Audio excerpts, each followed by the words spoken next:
Welcome to the Wade Center's podcast. The podcast of Wheaton College.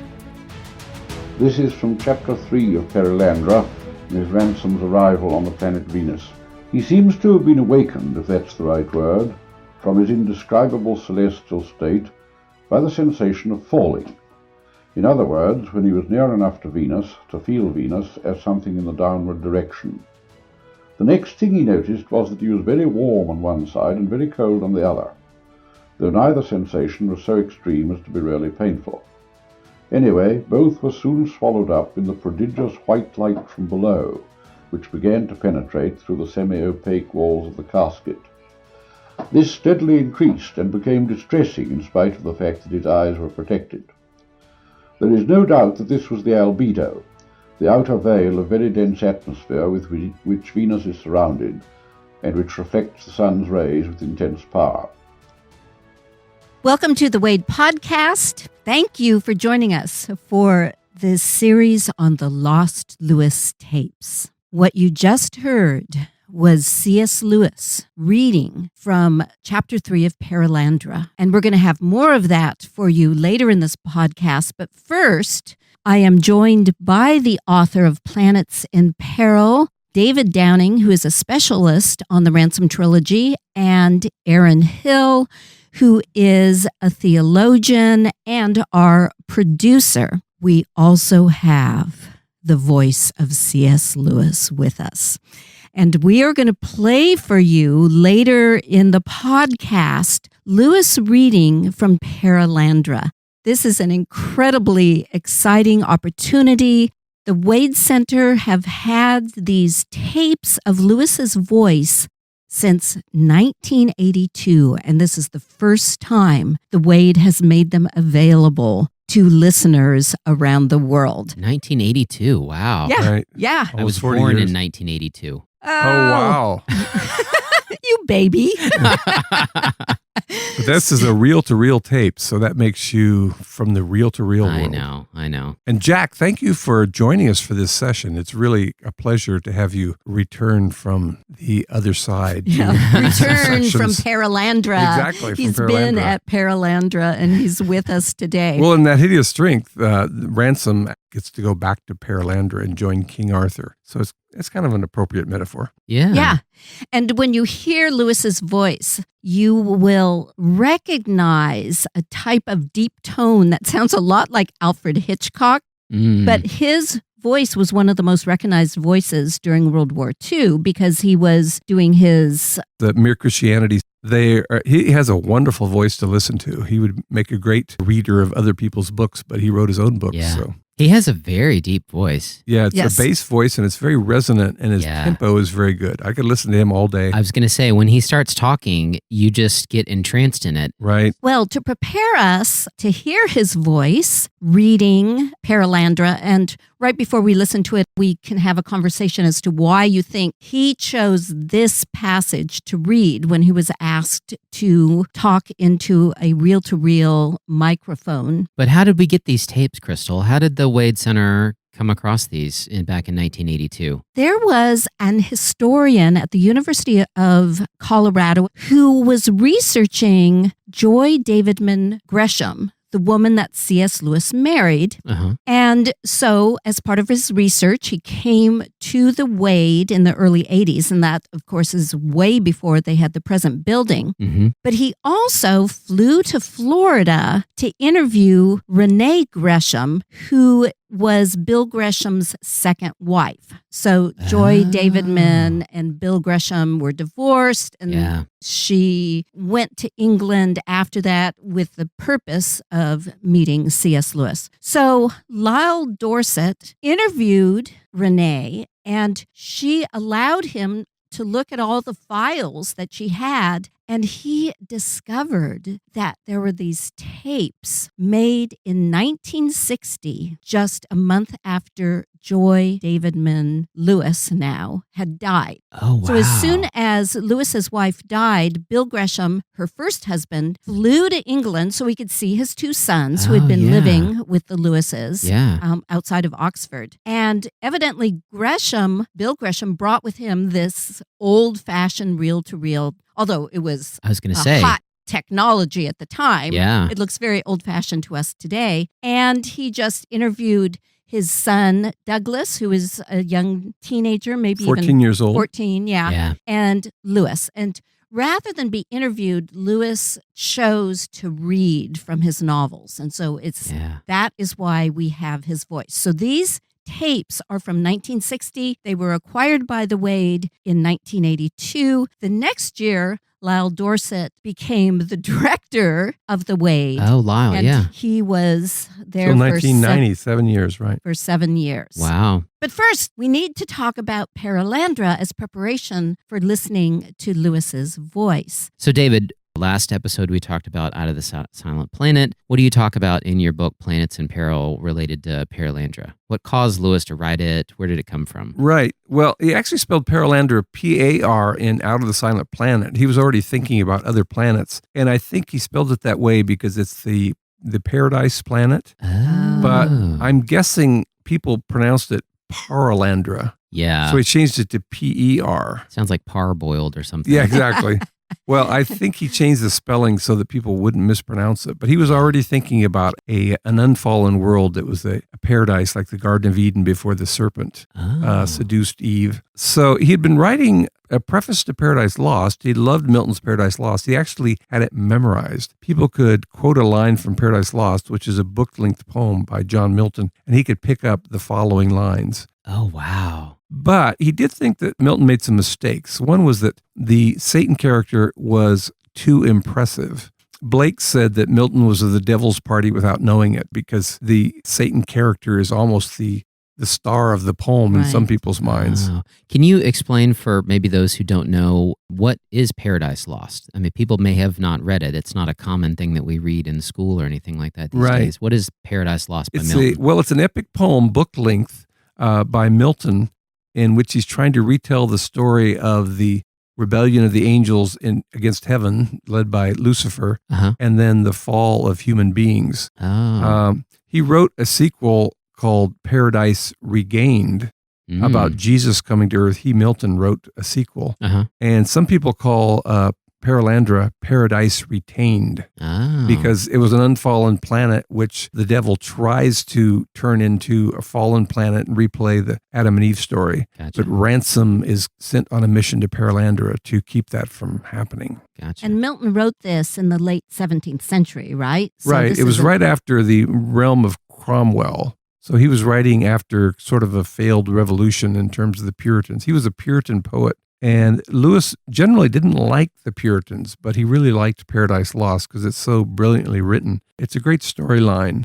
It has a really vivid, dramatic narrative of the rebellion, the war in heaven and the rebellion of heaven. Yeah. The whole idea of pandemonium, that word comes from Paradise Lost, that they try to set up in hell. So Milton coined the word pandemonium. Yeah, it means that pandemonium, the realm of all demons. And Milton, Satan says he would rather rule in hell than to serve in heaven. So Lewis loved the poem. He memorized the poem, but he thought that Satan was too impressive. He thought it was a mistake to try to portray God directly. He comes across too much as just sort of an earthly king with extra trappings. Yeah, he embodies him. That was one of the things Lewis says that was bad about his theology. Right. And he also didn't like trying to portray unfallen sexuality between Adam and Eve. And so basically in Perelandra, he says, well, I'm going to retell the story, but I'm going to avoid the mistakes that I think Milton made.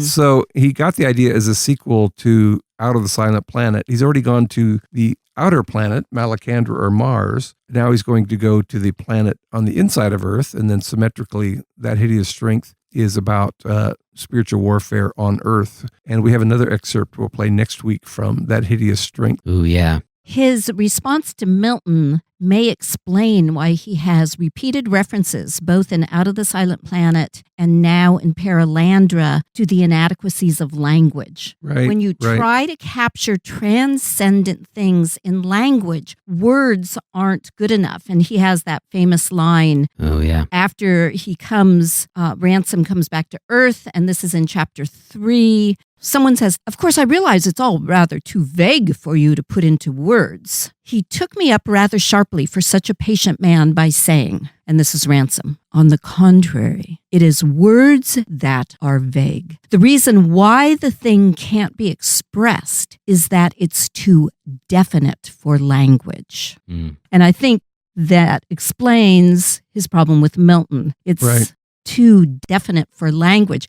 And hence why Satan is the most interesting character in Paradise Lost, because it's much easier to describe evil than it is to capture goodness. Lewis made that point in a letter. He said, it's much easier to portray evil characters than good characters because we think of ourselves and our follies and our vices, and we say, what if they got a lot worse? That would really be a bad person. But when we think of our virtues, it's hard to say, what if I was a lot better? What if I was a lot more? And he said, it's easier to imagine yourself going downhill spiritually and morally than going uphill spiritually and morally. Yeah. And that's why he admired George MacDonald, because George MacDonald was able to create such robust, good characters. Yeah. Well, it's if you think about it, in our heads, we're constantly fighting the temptation to do all those bad things. But rarely, if ever, do you wake up and feel the temptation to be suddenly more virtuous than you already were. Exactly. So it's almost impossible to visualize in your head what that would look like because you're visualizing the exact opposite. Like, what if I did the most horrible things that I can imagine? And so it's easy to just put that down on a page or put that into a movie. Oh, I wish you hadn't said that. I thought the reason I could imagine it is that I was already so virtuous.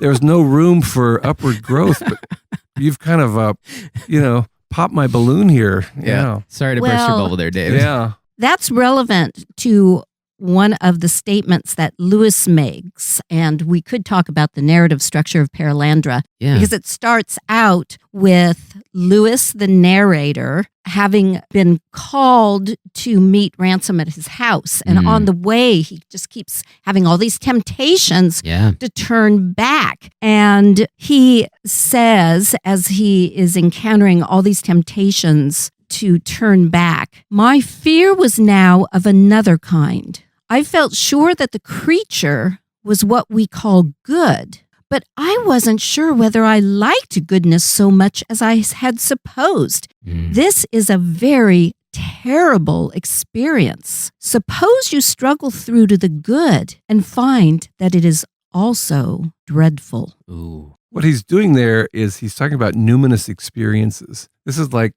Aslan. He's not safe, but he's good. Right, and I think he's encountering the numinous, which regardless of how perfect and wonderful and good the creature is, there's a sense of terror and awe that goes with that experience for a human being. That whole section where Lewis is called to Ransom's cottage to help him out, and he's full of anxiety. He says there's this headwind that's trying to keep him back. And once he gets to the cottage, Ransom says, "Oh, you were under attack by the bent Eldils." Yeah. Basically by devils. And Lewis loves to remind you that the psychological may be spiritual. What you think is an anxiety attack may actually be a demonic attack. Yeah. He does that through all his novels. He wants to erase the boundaries between the natural and the supernatural, between the physical and the spiritual. And sometimes he elides the two, because one of the first things that makes Lewis want to turn back is he left his backpack on the train. And so that's something natural. We've all left things behind, but these excuses, these rationalizations we have in order to not do what we know we're supposed to do, because goodness is terrifying. Yeah, and he keeps coming up, I'll send him a note and I'll see him tomorrow. And his brain just goes immediately down all this pathway, how he can explain it away.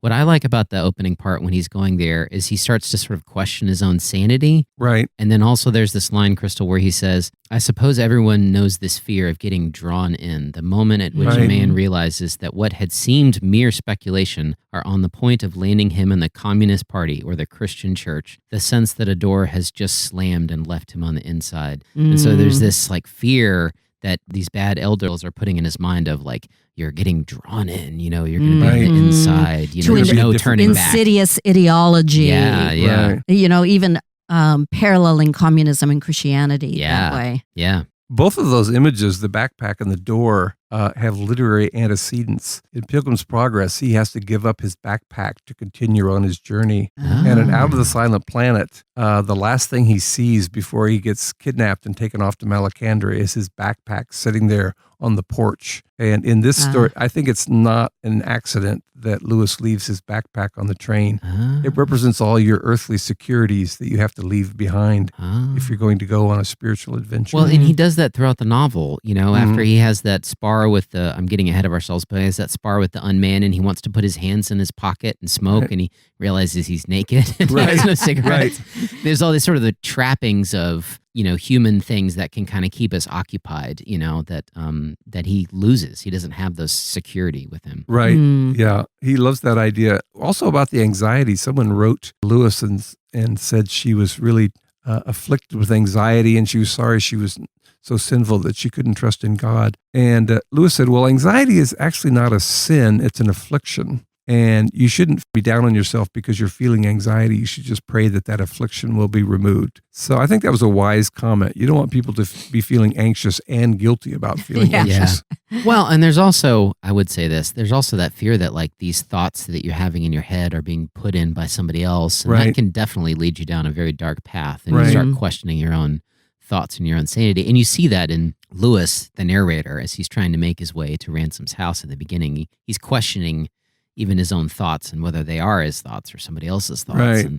We talked in the last episode about the cleverness of inserting a narrator named Lewis who's helping Ransom. Yeah. Because immediately there erases the boundary between reality and fiction. Because you say, well, you're the person, C.S. Lewis, and you actually have this friend named Ransom who you went and visited. Yeah. I told you in the last episode that he got letters saying, I'd really like to meet Ransom. I've also been abducted by aliens and that sort of thing.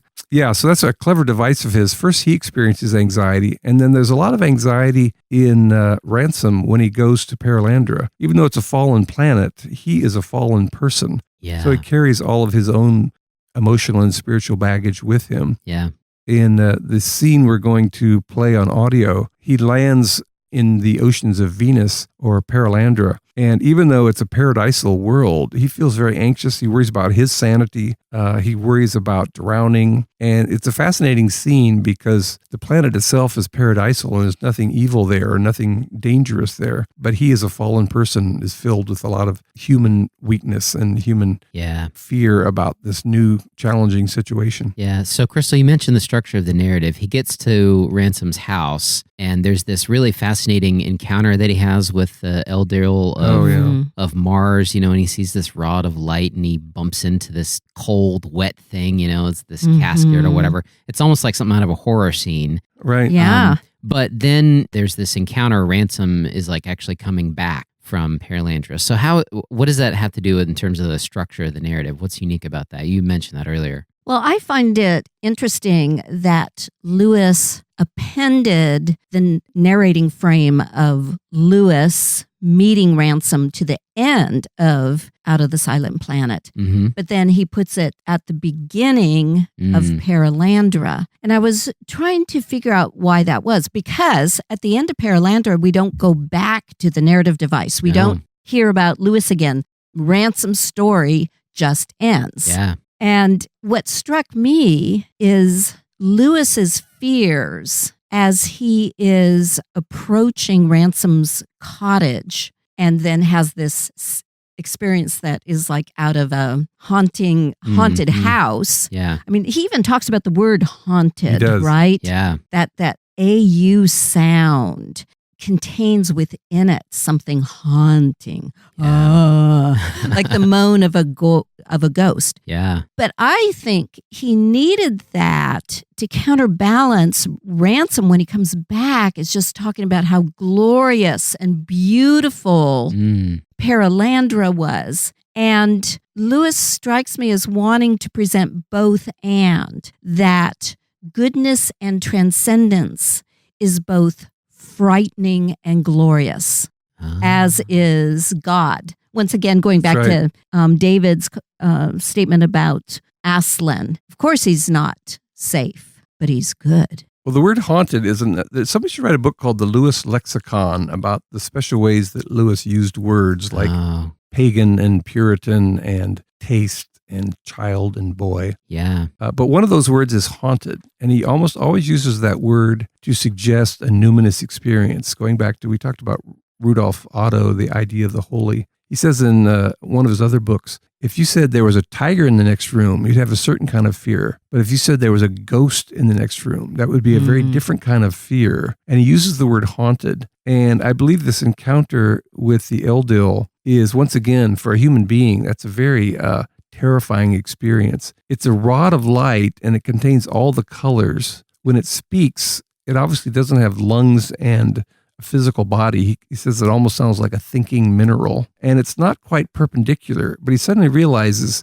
that the Eldil is actually perfectly vertical. The entire world is slanted. Yeah. And it's a beautiful metaphor of our whole world is off kilter. And if you saw a creature from the spiritual realm who's a messenger from God, they might look slanted to us because we're looking from a slanted angle. In fact, when I read that, I was thinking of canted shots that Hitchcock does in his movies to give us a sense of destabilizing perspectives. A Dutch angle. Yeah. They call it the Dutch angle because of German expressionism. Yeah. Ooh, I'd never heard That's that the technical term, huh? Yeah. That's the Dutch angle, yeah. Tell us about Dutch oven. Just gotta fill us in. But you also see that at the end when they have the sort of coronation scene. Oh, yeah, I love that. And Mars and Venus are standing there, and he realizes they're not on the planet. They're actually flying through space with the planet as it rotates, as it moves through the universe. Right. And so they're actually keeping that spot by flying actively the whole time. And it just kind of changes his frame of reference. It's a really neat idea. Yeah. That scene goes back to, he has a false footnote by Nat Vilsius in Latin saying that angels are photosomes, they're light bodies that have to choose how to present themselves to human beings. That whole footnote is kind of an inside joke. Nat Vilsius is the Latinized version of Nat Wilk, which is a pen name that Lewis used when he wrote for Punch or other anonymous articles. Nat Wilk means we know not whom. And so instead of saying the footnotes by Nat Wilk, he made it Nat Vilsius. And so people go, I've looked for Nat Vilsius. I can't find it. I've never heard of this medieval writer, but it's an inside joke. He loved the idea that the medievals actually understood the spiritual universe better than we do. Yeah. And so he's just deciding that there's some great scholar who understands how angels present themselves to humans. I've literally looked for that on the internet before. There you go. I know. I did too. And then I looked up another name, Schiaparelli, that he mentions in the opening chapters of Perelandra. And that actually is an Italian astronomer who specialized in Mars. And I just wonder, this is pure speculation, because I asked David if he had researched Schiaparelli, and he hadn't. But I wonder if once Out of the Silent Planet came out, people said, oh, have you read Schiaparelli about Mars? Because it was that astronomer who actually suggested that there were canali on Mars. And that's what H.G. Wells picked up on in War of the Worlds, that's proof that there was sentient presence on Mars. The trouble is, in Italian, canali just means channels, and a channel could be a natural phenomenon, but it was translated into English as canals, as though as a human somebody thing. dug them. Right. So I wonder if Lewis was responding to someone who wrote him a letter or pointed it out and say, I can't believe you had them go to Mars and you never mentioned the fact of this important astronomer after whom one of Mars' craters is named.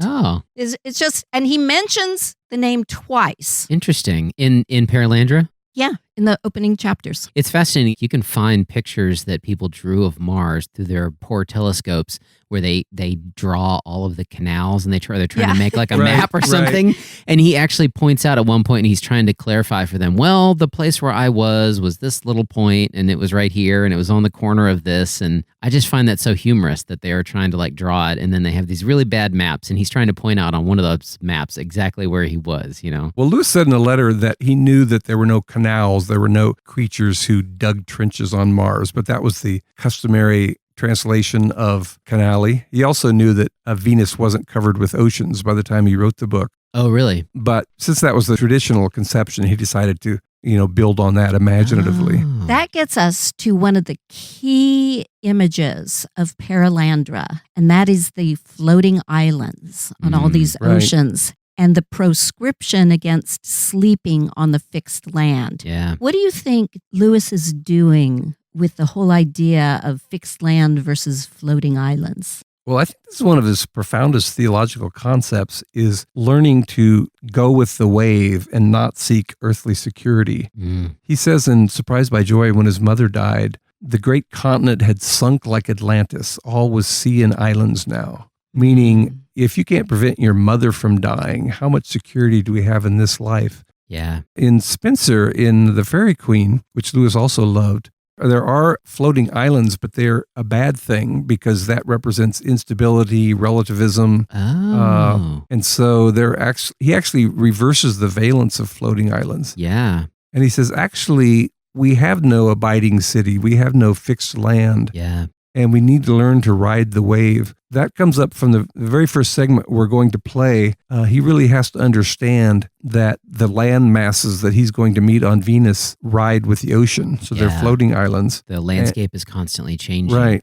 And at the end of the story, he asked the king, what if your wife had fallen to the blandishments of Weston and disobeyed Maleldil? What would you do? And he says, well, I would just have to ride that wave. I would have to learn what else Maleldil has for me. And I believe Lewis's constant emphasis on riding the wave has to do with accepting the instability of life and realizing it's not until we get to the other side that we have the kind of fixed land that we can feel totally secure. Quite literally going with the flow.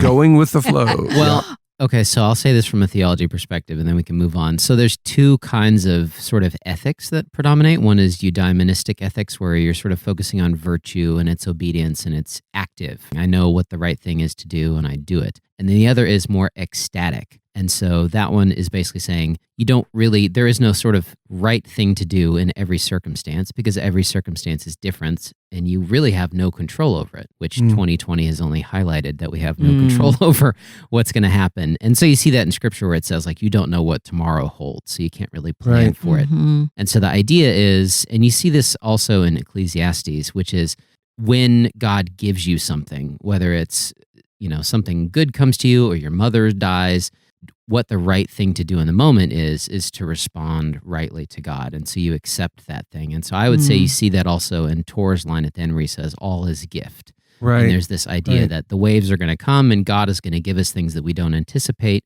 And the good or the virtuous is actually just embracing that and trusting him, as opposed to trying to build something that I have control over. Right.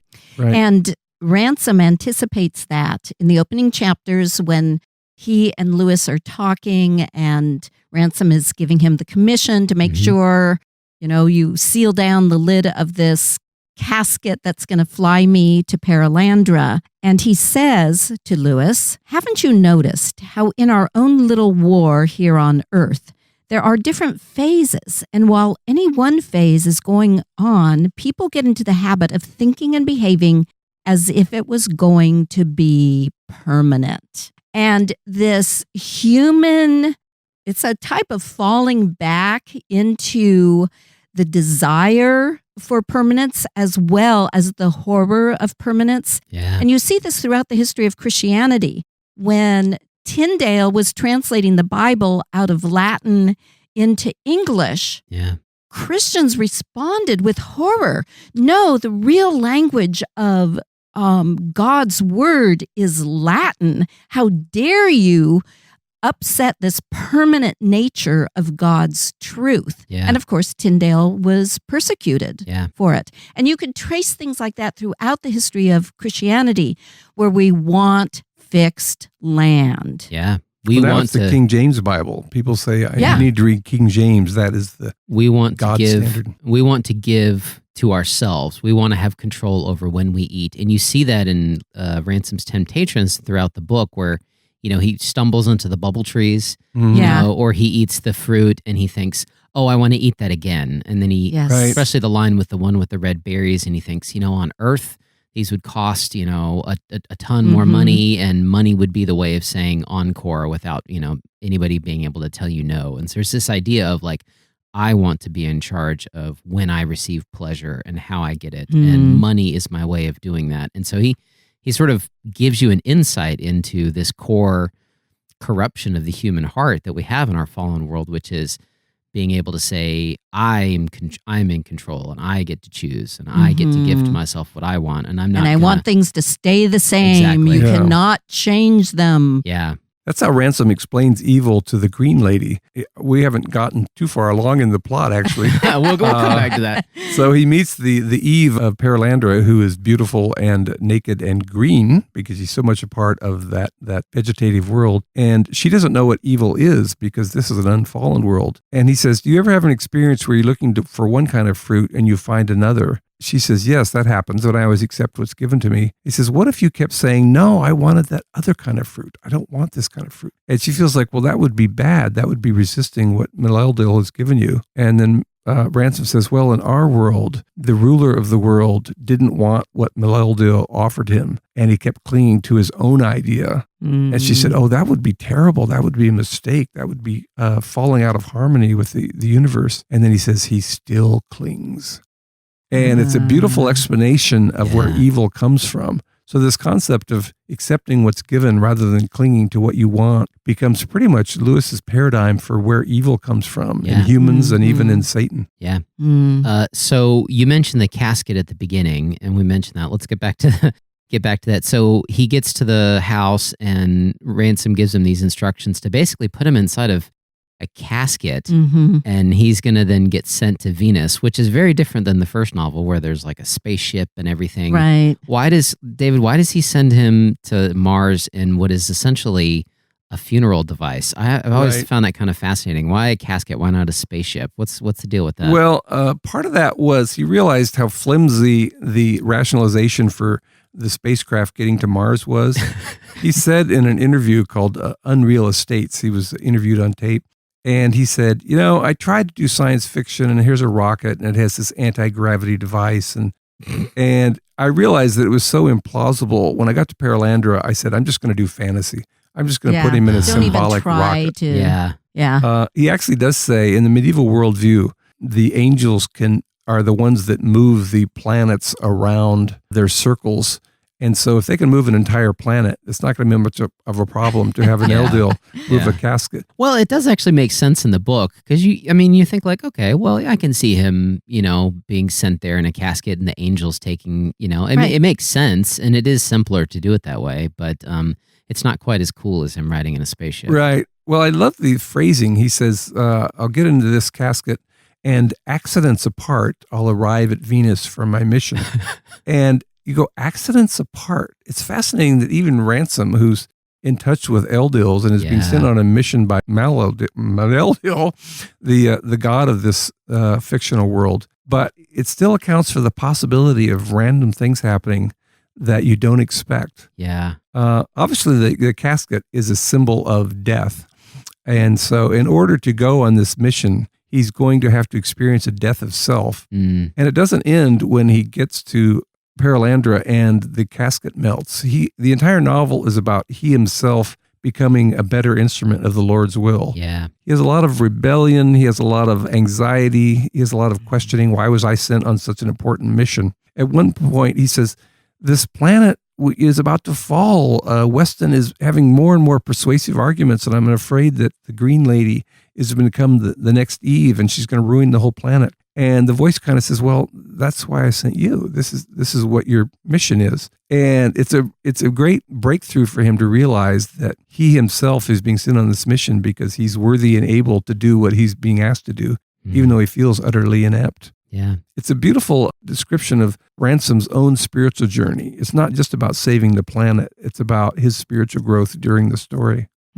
So in the novel, the next scene is him coming back, and they open the casket, and there's all these red things, and they think that it's this like mass of mutilated flesh or whatever, but it's these beautiful flowers that he brings back, and he looks just golden, and his hair is long, but he has youthful. This wound on his heel, and so there's this kind of mystery, what happened to him? But then it picks up, and he goes and he lands on the planet. Do you mind if we play a clip let's do of that. Lewis reading? So let's play a little clip here. And now he realized that there was a delicious coolness over every part of him except his head, that his feet rested on nothing, and that he had for some time been performing unconsciously the actions of a swimmer. He was riding the foamless swell of an ocean, fresh and cool after the fierce temperatures of heaven, but warm by earthly standards, as warm as a shallow bay with sandy bottom in a subtropical climate. As he rushed smoothly up the great convex hillside of the next wave, he caught a mouthful of the water. It was hardly at all flavoured with salt. It was drinkable, like fresh water, and only, by an infinitesimal degree, less insipid. Though he had not been aware of thirst till now, his drink gave him a quite astonishing pleasure.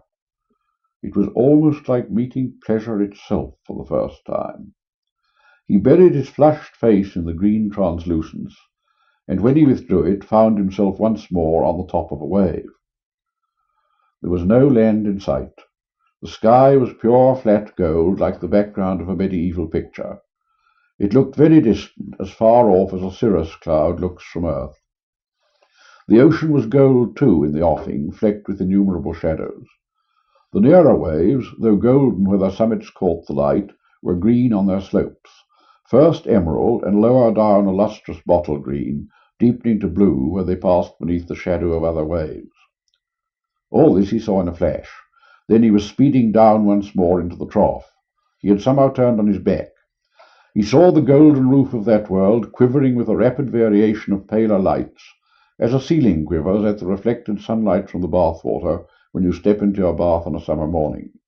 He guessed that this was the reflection of the waves wherein he swam. It is a phenomenon observable 3 days out of 5 in the planet of love. The queen of those seas views herself continually in a celestial mirror. Up again to the crest, and still no sight of land.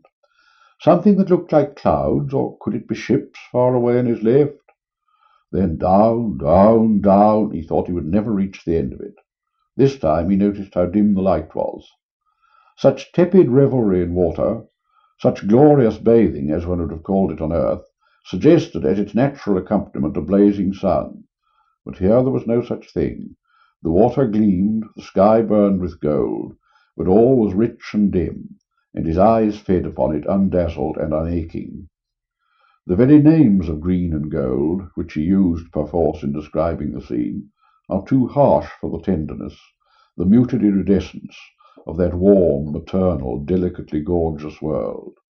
It was mild to look upon as evening, warm like summer noon, gentle and winning like early dawn. It was altogether pleasurable. He sighed. Once again, the inadequacy of language. He keeps returning to that. Oh, yeah. The colors of green and gold that we think of don't suffice. Yeah. Yeah. But he does a pretty good job considering the inadequacy of language.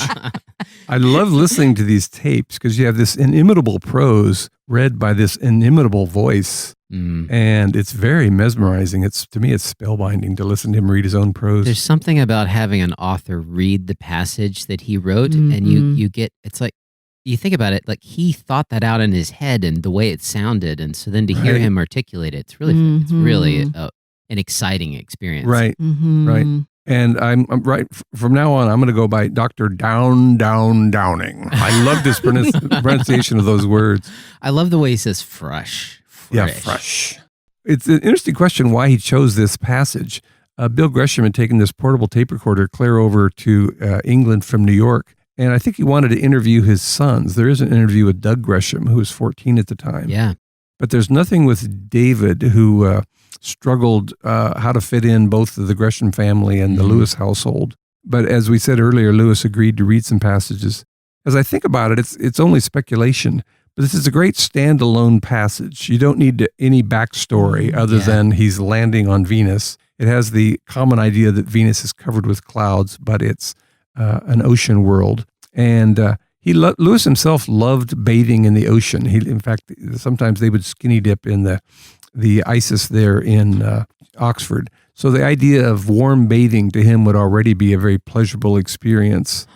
Even saying the background was gold like a medieval picture. He keeps coming back to the idea that the medievals really understood how things are. They had intuitions into the spiritual dimension that we've lost since then. So I also have an idea, David. In Preface to Paradise Lost, he says of Milton, trying to describe what he's doing, because he's saying it's an epic, and usually these epics were read aloud in court, and so it was this performance, and he says, we don't have those anymore. We have books, and so he says in Preface to Paradise Lost that, if the mere printed page is to affect us like the voice of a bard chanting in a hall, then the chant must go on smoothly, irresistibly, upborne with indefatigable wings.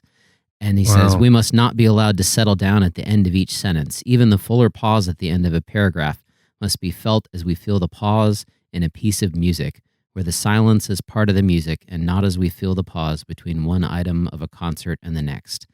And he says later on, the flow of speech does not fall apart into separate lumps. And then he talks about Milton. He says, this melting down of ordinary units of speech, this plunge back into something more like the indivisible, flowing quality of immediate experience, Milton also achieves. And I think that's exactly what Lewis is trying to do there. No kidding. Yes. I mean, he literally says plunging down. Right. I mean, he usually he uses those words. Down. Well, I think that's why he reads so well, is he actually thought about how do you deliver an oral performance of a text. Yeah, I think he sees himself as a bard delivering this kind of experience, because Perelandra is an epic in that sense, and I think that's what he intended it to be. Well, he said that poetry should be read out loud, and people, when they saw him reading poetry, his lips moved. He very much wanted to hear the words, not just see them on the page. We talked earlier about the narrative structure. I think he's taking a page from H.G. Wells again. Last week we talked about how much the narrative structure of Out of the Silent Planet is similar to From the Earth to the Moon. Mm-hmm. In this story, it's very similar to The Time Machine, and that his friend comes to his house and he says, I'm going to go on this great adventure. I want you to come back on a certain time. I will be back from the adventure. Yeah. And then he has a bouquet of exotic flowers from the future, which proves the whole thing wasn't a delusion. He's actually been somewhere else. Yeah. And so in this story, he's borrowing from H.G. Wells, but coming to an entirely different conclusions in terms of his view of the universe. Yeah, and instead of traveling to the future and meeting the, humans that live above and the Morlocks that live below or whatever, he's traveling to Venus. Interesting. Right. Yeah, he liked to do that. He liked to take the general narrative outline from other stories and retell them in a way that was much more congenial to his worldview. Does that mean he enjoyed reading science fiction? He did.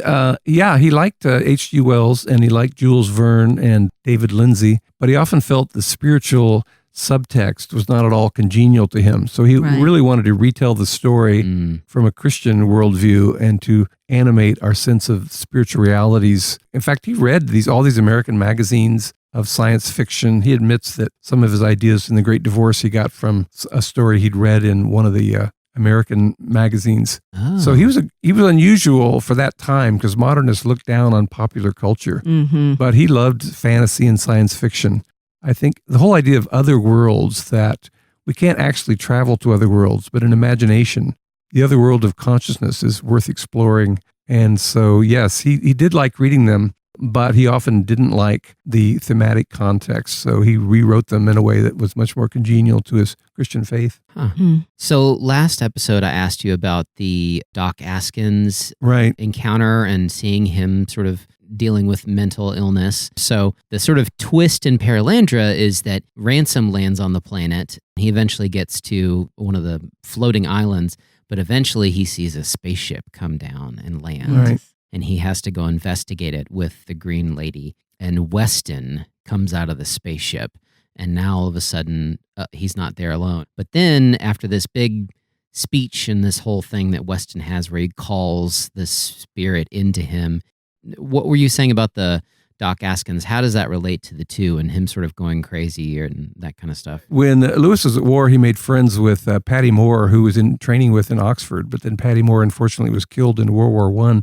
And Lewis and he made a pledge to look after the remaining parent if something happened to one of them. So Lewis developed a mother-son relationship with Janie Moore, who was Patty's mother. She had a brother named John Askins, who was a very clever fellow, very imaginatively explorative.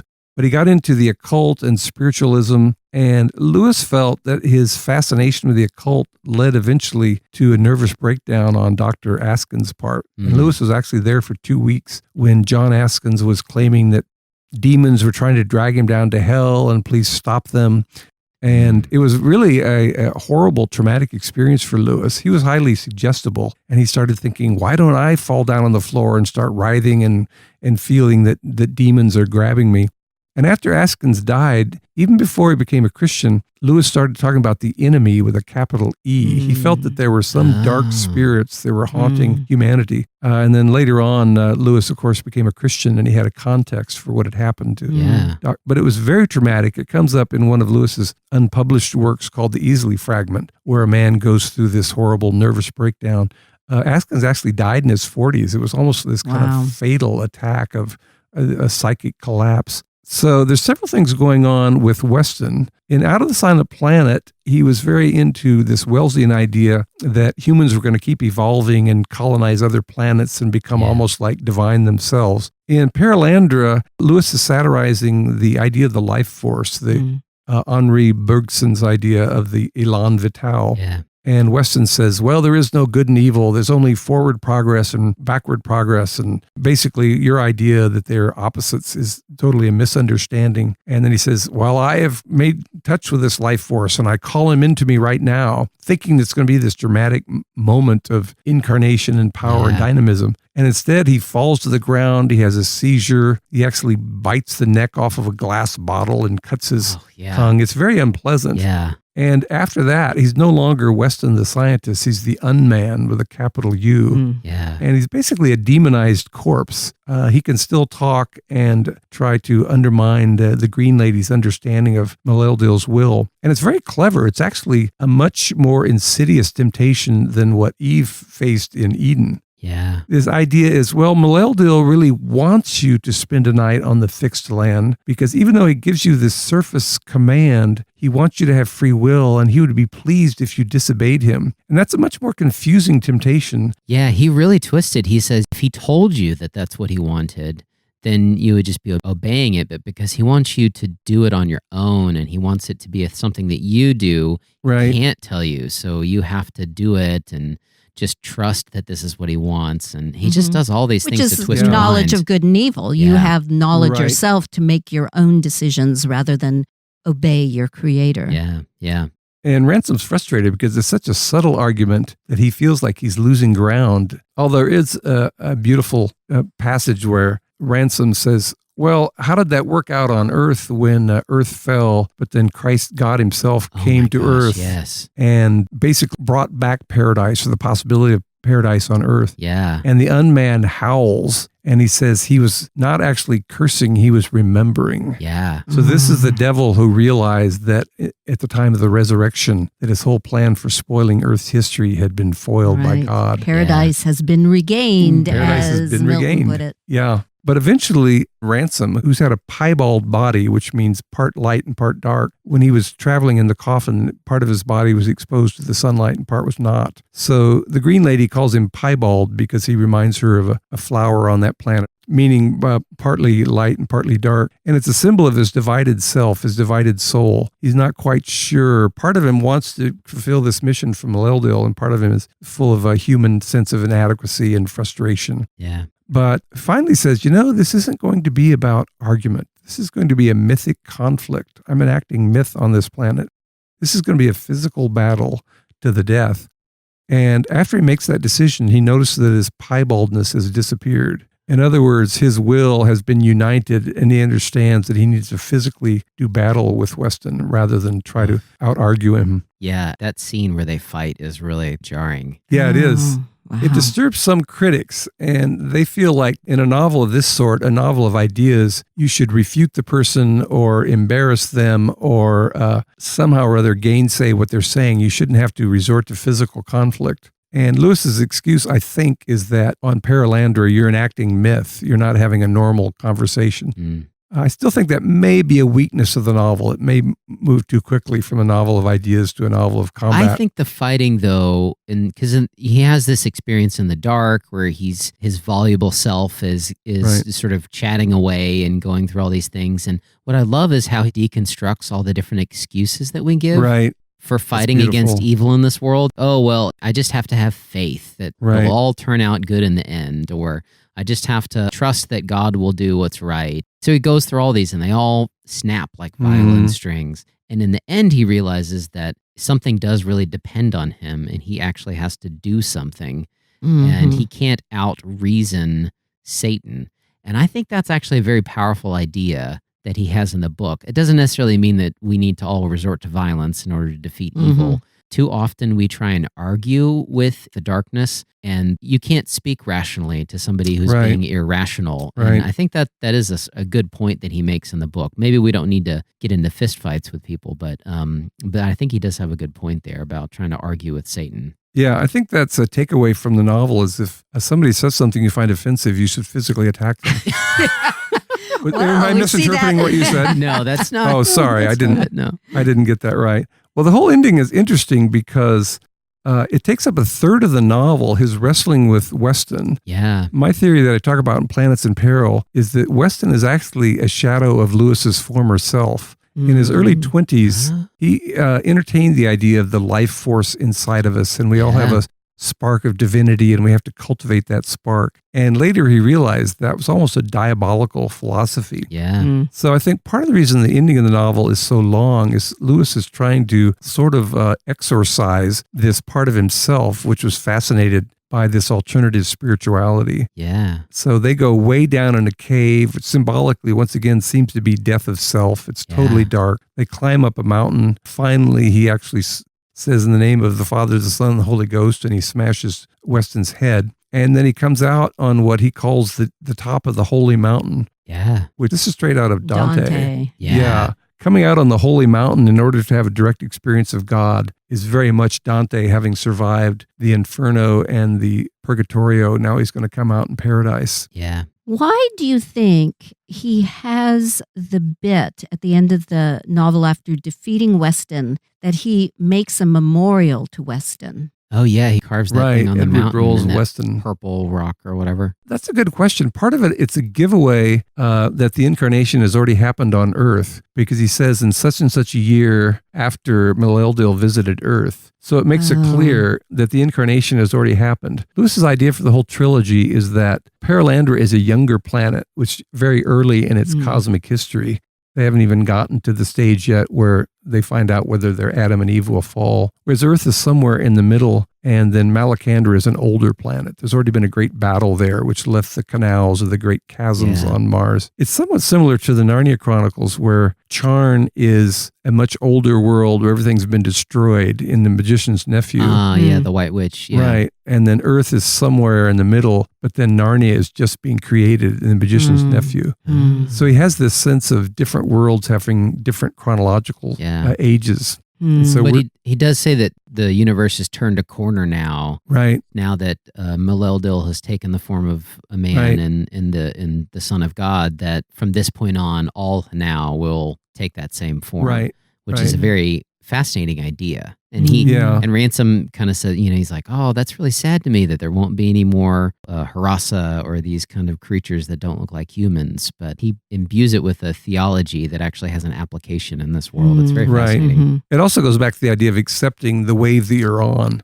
Perelandra is in a very early part of its history. Earth is somewhere in the middle, and Malacandra is somewhat later in its cosmic history. Yeah. Well, shall we listen to another bit of Lewis reading from Perelandra? It's a good idea. At long last he reached the wooded part. There was an undergrowth of feathery vegetation about the height of gooseberry bushes, coloured like sea anemones. Above this were the taller growths, strange trees with tube-like trunks of grey and purple spreading rich canopies above his head, in which orange, silver and blue were the predominant colours. Here, with the aid of the tree trunks, he could keep his feet more easily. The smells in the forest were beyond all that he had ever conceived. To say that they made him feel hungry and thirsty would be misleading, Almost he created a new kind of hunger and thirst, a longing that seemed to flow over from the body into the soul, and which was a heaven to feel. Again and again he stood still, clinging to some branch to steady himself, and breathed it all in, as if breathing had become a kind of ritual. And at the same time the forest landscape furnished what would have been a dozen landscapes on earth. Now level wood with trees as vertical as towers, now a deep bottom where it was surprising not to find a stream, now a wood growing on a hillside, and now again a hilltop, whence one looked down through slanted bowls at the distant sea. Save for the inorganic sound of waves, there was utter silence about him. The sense of his solitude became intense, without becoming at all painful, only adding, as it were, a last touch of wildness to the unearthly pleasures that surrounded him. If he had any fear now, it was a faint apprehension that his reason might be in danger. There was something in Perelandra that might overload a human brain. Now he had come to a part of the wood where great globes of yellow fruit hung from the trees, clustered as toy balloons are clustered on the back of the balloon man, and about the same size.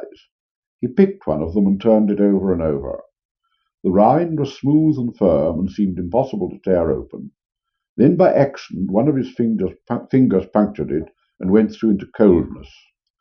After a moment's hesitation he put the little aperture to his lips. He had meant to extract the smallest experimental sip, but the first taste put his caution all to flight. It was, of course, a taste, just as his thirst and hunger had been thirst and hunger. But then it was so different from every other taste that it seemed mere pedantry to call it a taste at all. It was like the discovery of a totally new genus of pleasure, something unheard of among men, out of reckoning, beyond all covenant. For one draught of this on earth, wars would be fought and nations betrayed. It couldn't be classified. He could never tell us when he came back to the world of men, whether it was sharp or savoury, sweet or voluptuous, creamy or piercing. Not like that, was all he could ever say. As he let the empty gourd fall from his hand and was about to pluck a second one, it came into his head that he was now neither hungry nor thirsty. And yet to repeat a pleasure so intense, and almost so spiritual, seemed an obvious thing to do. His reason, or what we commonly take to be reason in our world, was all in favour of tasting this miracle again. The childlike innocence of fruit, the labours he had undergone, the uncertainty of the future, all seemed to commend the action. Yet something seemed opposed to this reason. It is difficult to suppose that this opposition came from desire, for what desire would turn from so much deliciousness? For whatever cause, it appeared to him better not to taste again. Perhaps the experience had been so complete that repetition would be a vulgarity, like asking to hear the same symphony twice in a day.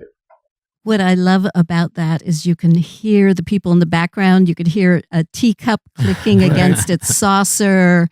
Someone coughed. They're just sitting probably at the kilns, right? Right, yeah. With Gresham just recording Lewis. Yeah. Oh, when Doug Gresham heard this tape, he said it just brought back all of life on the kilns. In one part of the segment, you can hear Warren going up the staircase and going to bed. Uh-huh. Yeah. You can hear a fly buzzing. Yeah. If you listen to the full, it's actually a 27-minute recording that we have.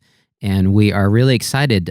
We've partnered with the Rabbit Room, and we are actually going to be releasing these tapes. And so you can purchase a bundle of Lewis reading almost all of Chapter 3 from Perelandra. It's 27 minutes long, and a section from Chapter 13 of That Hideous Strength, and it's almost a 9-minute clip. And then Lewis recites a large section of the prologue to the Canterbury Tales by Chaucer in Middle English. And it's really fascinating to hear him pronounce it and everything. And because you can find Chaucer online, you can actually go find the Canterbury Tales prologue and actually sort of read along and listen to Lewis pronounce that in Middle English. It's very fascinating. But all three of those clips are for sale for $3 on the Rabbit Room website, and we will have a link in the description for this podcast, or you can go to the Rabbit Room and find those on their website.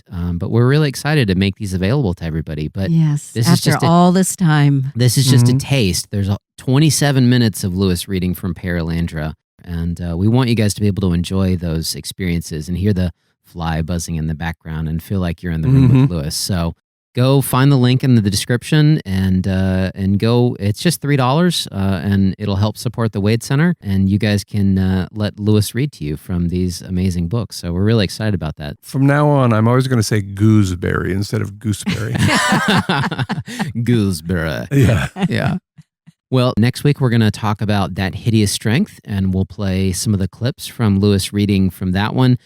What I find fascinating about that one, David, is he chooses this encounter between Ransom and Merlin. So we'll come back to Ransom as a character. There's not a whole lot of Ransom in That Hideous Strength. And that's what we'll have to talk about. We'll talk about that next week. Thank you guys for letting me join you again in our basement, and come back for Volume 3 of the Lost Lewis Tapes. Great. The Wade Center podcast is a production of the Marion E. Wade Center at Wheaton College in Wheaton, Illinois. Our hosts are the co-directors of the Wade Center, Drs. Crystal and David C. Downing. Our episodes are produced and edited by Aaron M. Hill. If you enjoy the podcast and the content we offer, please leave us a review on iTunes, tell your friends, and consider making a donation to the Wade. The Wade Center is entirely self-funded. Financial gifts help support the expert services, vast collections, and varied programming we offer at no cost. If you have questions about the podcast or suggestions for future episodes, please email us at wade@wheaton.edu or contact us via Facebook, Instagram, and YouTube.